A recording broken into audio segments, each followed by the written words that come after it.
Christopher Emmanuel Paul, drafted by the New Orleans Hornets 4th overall in 2005.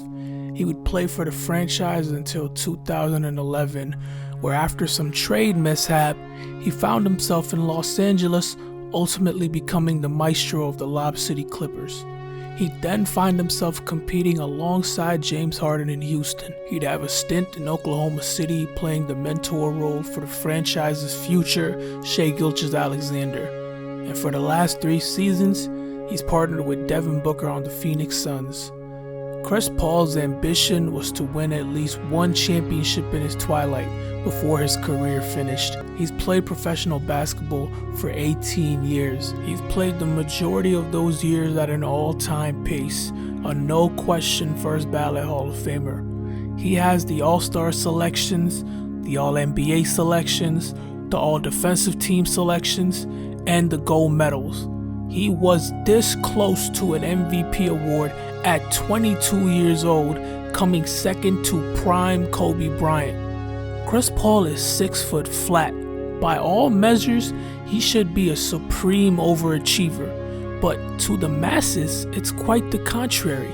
There's folks who would classify his career as unsatisfactory, and to the disbelievers, just go on Twitter, even Instagram, YouTube, anywhere there's Chris Paul discourse. The comment section is the stomping ground to ceremoniously clown one of the greatest point guards ever. Why is that? Well, number one, making fun of Chris Paul is pretty funny.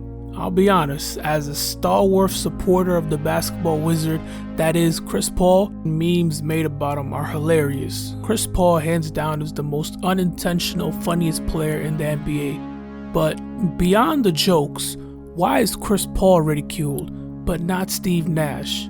Vince Carter was just as ancient as CP3 when he retired, ringless. He's also a surefire Hall of Famer just like CP. But whenever Vince Carter's name is mentioned, the discussion is about his dunks. The point guard can't catch a break. Why is that? Well, maybe it's the status that he's attained amongst the legends of the game. Because you have the Hall of Fame club, but inside that club, there's a specific table where a limited number of people are sat. Michael Jordan, Magic Johnson, Dwayne Wade, Shaquille O'Neal, Tim Duncan, Kareem Abdul-Jabbar, and the rest of the very few who sit atop that mountain. Stephen Curry and LeBron James have their seats reserved. They are Hall of Famers, no question, but they're not Hall of Famers the way Russell Westbrook or James Harden are.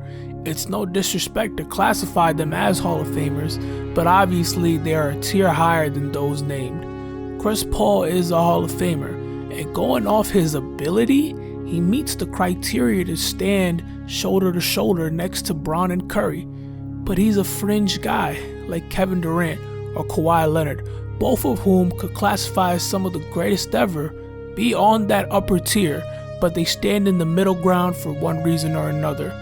Durant, in the eyes of many, has invalid rings, and Leonard's injury history has prevented him from being one of the top 5 greatest wings to ever play the game.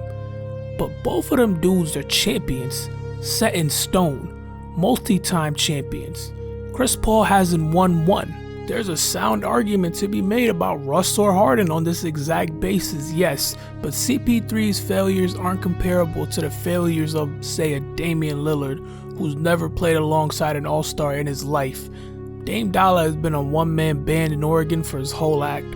Chris Paul has played with 7 all-stars who've performed around that level, so that doesn't include an elder Paul Pierce or Chauncey Billups who rode the bench during their association. Paul has a career win-loss record of 784 wins to 430 losses. He won 65% of the regular season games he's ever played. He's played 149 playoff games. That's almost 2 complete seasons. Chris Paul has appeared in more playoff games than Stephen Curry, Dirk Nowitzki, Hakeem Olajuwon, and Kawhi Leonard. And he's won more postseason games than he's lost. And yet all those wins can't outweigh the 4 he never could when he needed them most. Whether it's the first round, the second round, the conference finals, 3-1 leads, the NBA finals, he can't get 4 when it counts. To a fault at times. Following the Phoenix Suns' loss to the Milwaukee Bucks after leading 2-0 in the series, Christopher became the first human being to lose 4 best-of-7 NBA playoff series after leading 2 wins to none. And sitting atop the throne, accompanied by none, what does the point guard do the very next year? Choke another 2-0 lead. I'm not making this up. He came back for seconds. After his first finals appearance, he stated he developed an addiction to it. Thankfully, we can all rest assured knowing Chris Paul has overcome this struggle. It's impossible to make a video about Chris Paul without making some jokes because he so easily subjects himself to it. What is there to be expected when you have that kind of quote floating around? Back to the point, CP's shortcomings and the numerous attempts he's had to win a championship is the core of his ridicule. There's seldom opportunities to win an NBA title. Chris Paul has played on 3 separate contenders and came out empty-handed.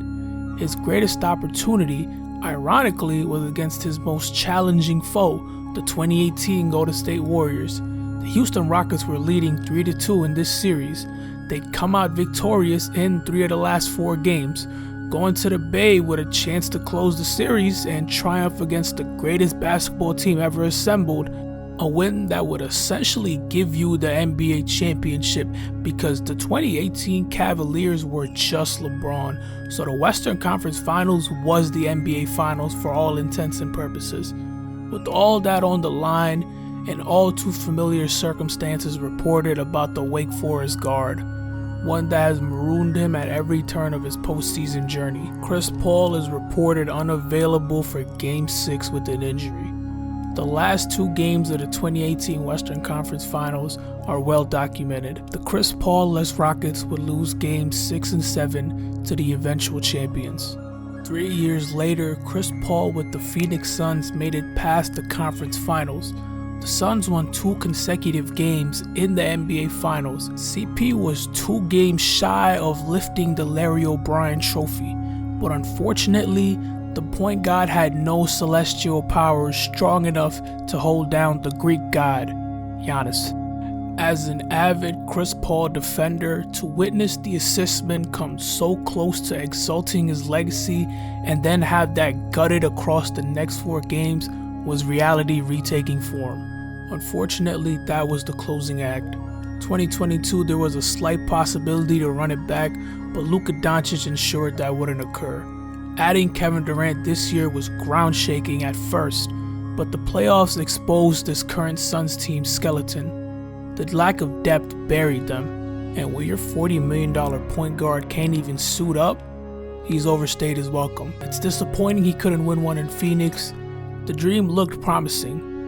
Guess this was bound to happen. Chris Paul came very close to a crescendo, a multitude of times, but was deafened just before. Nigh is the finale of the symphony. Chris Paul must face the music. But maybe crazier things have happened, so you never know. Thanks for watching.